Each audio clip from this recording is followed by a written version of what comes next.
Give it the camera. You give it, give it off, give it off, give down, it, down. Give it. E.T. the Extra-Terrestrial is, for a film targeted towards children, a fantastically bizarre movie. It is densely symbolic and has plenty of meanings and metaphors that will likely fly over the heads of young people when they first watch it. It is, of course, a narrative of friendship with an extraterrestrial life form, but if you look deeper, there's a lot of subtext to be deciphered in the film. Any way you look at it though, E.T. is one of the most beloved films of a lot of people's childhoods, but also offers itself up to adults as a deeply interpretable film. It's a little difficult to imagine what E.T. would have looked like in the hands of anyone other than Steven Spielberg. While Harrison Ford's then-girlfriend Melissa Matheson was credited with the screenplay to the movie, she and Spielberg wrote the bulk of the film together during the filming of Raiders of the Lost Ark. It's hard not to see Spielberg all over the storyline, dealing as it does with children who are starved for fatherly affection. My husband and I just separated recently, and it hasn't been easy on the children. It's a theme that has played a role in many, if not most, of Spielberg's films, but E.T. might be the most prominent among them. Remember when he used to take us out to the ball games and take us to the movies? We'd have popcorn fights. That reality might be one of the reasons that E.T. was so immediately popular when it was released. Divorce rates in America had more than doubled throughout the 70s, leading to films that dealt with the matter, like Kramer vs. Kramer. E.T. was one of the earliest films that dealt with the aftermath of divorce from a child's perspective, with that child being, of course, Elliot. As the middle child in his family, Elliot is perhaps the one who most misses his father. His older brother is afforded more independence by his mother, while the youngest sister gains more of her attention. What are you going as for Halloween? I'm not going to stupid Halloween. That fatherlessness might be interpreted as the genesis for the creation of E.T. Although the film presents its tale in a mostly straightforward fashion, there are plenty of suggestions that it is all really just a dream, or a fantasy of Elliot's, something he created to get attention. Even at the very beginning of the film, he begs to be included in his brother's role-playing game, only to be told that we're in the middle, Elliot. Can't you join any universe in the middle? That alludes both to his status as the middle child and his inability to fit in with his brother's older friends. That reference to a fantasy universe is compounded in many ways. E.T.'s journey home is also an echo of Dorothy in The Wizard of Oz, even going so far as to give him 3 special friends to help him out. But look, you can't tell. Not even Mom. Peter Pan is also explicitly referenced as a storybook, and when Elliot wishes E.T. back to life with the power of love. E.T. phone home. Both of those references are to stories where children create fantastic worlds before eventually returning home to reality, helping the case that E.T.'s story is not meant to be taken literally.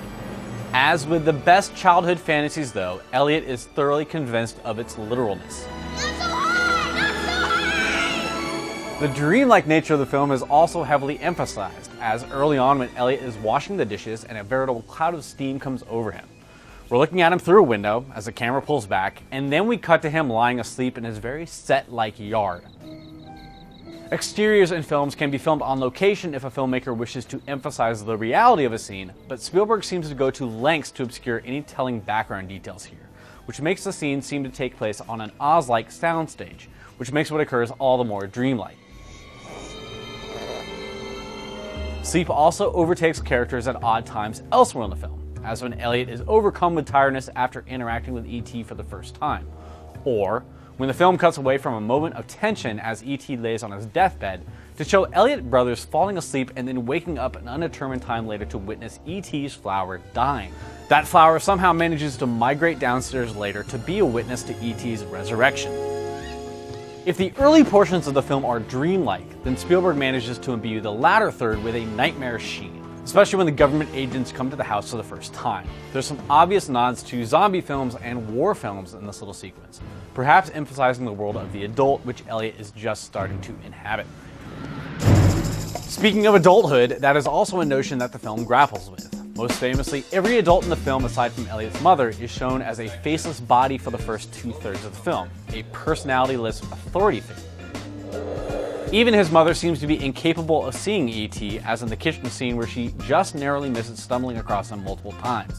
She inhabits the world of groceries and divorce and bills and is unable to connect with the world of childhood that Elliot is leaving. And then as soon as I get finished putting all this stuff away, right? All the while, the forces of maturity, as symbolized by the government agents, are closing in on Elliot and E.T.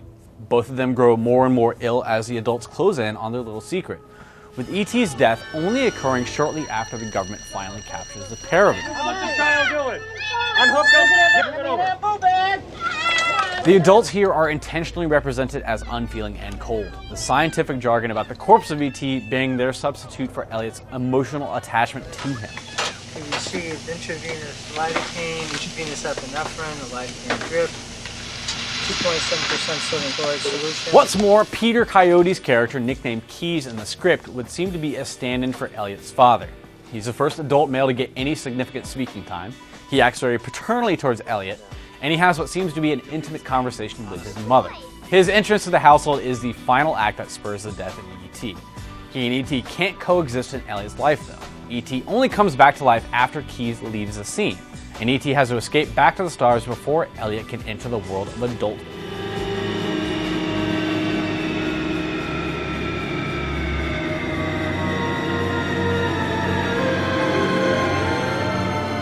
And that's essentially how I read E.T. the character. I think he's a creation of Elliot's that symbolizes the childhood that's so rapidly slipping away from him.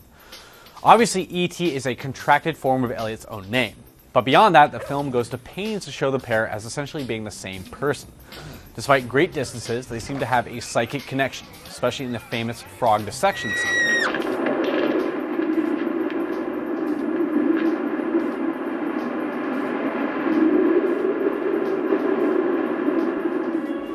Their link is described explicitly late in the film.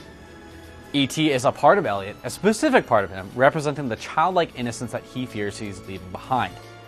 In the end, he has one last great Peter Pan-like adventure, leading the rest of the Lost Boys to escape the encroaching adults and sending E.T. home. But not before E.T. promises him, I'll be right here. Childhood is left behind, but Elliot will always remember a time when fantasy could be reality if you wished it to be hard enough.